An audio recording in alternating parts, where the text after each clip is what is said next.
Everyone, I'm Jocelyn, and in this video, I'm going to demonstrate the elevated push-up. Now think back to your plank. We didn't focus on the tall plank much, but the push-up is basically a dynamic strength.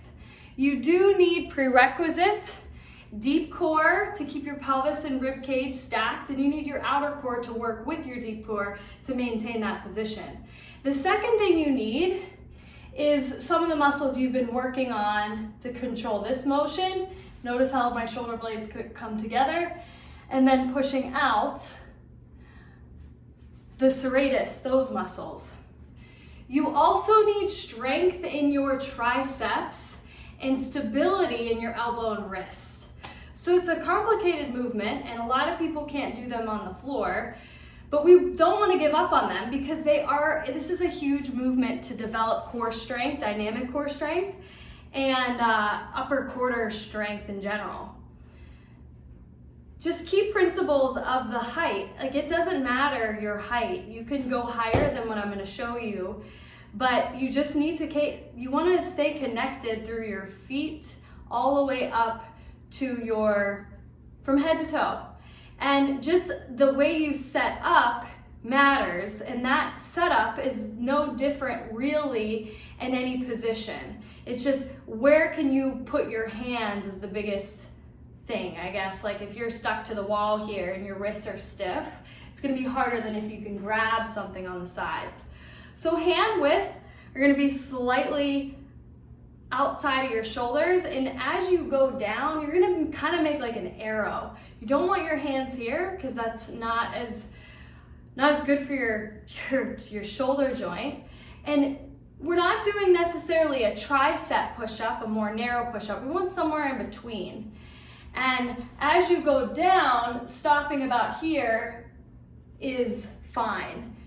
If that means you could touch your chest to the deck, fine, but you don't have to start there. Another thing to keep in mind is starting position. So if you're starting here and then you go down, you're gonna end here. So you don't wanna squeeze your shoulder blades down and back. It's just lifting your chest without thrusting your ribs forward. So my hands are gonna be slightly wider than my shoulders. Notice you can't see, but I am active through my feet here. Very active and tall, trying to get my shoulders over my wrists.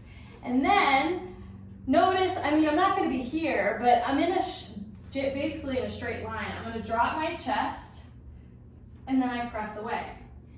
I stay from head to toe in the same position the whole time. I'm gonna breathe in through my nose, out through my mouth. And in this exercise, you will likely need other things on board. So you're lifting your heels, so use your calves. You might need to squeeze your glutes just gently. The biggest thing is you don't want your glutes to be the one that keeps you neutral. You want your glutes to connect the deep core and the outer core. So if you squeeze your glutes to keep it neutral, your deep core isn't going to be the ones that are necessarily doing it. And then you want to breathe. Breathe in on the way down, breathe out on the way up. Last thing is that be mindful of this position, and you might need to work on your triceps. You might need to be working on pressing. And these principles are the same for the press. This is a full body exercise. You're gonna feel this everywhere. If you feel this in your back, that's the biggest thing, or if you feel it here, that's another thing.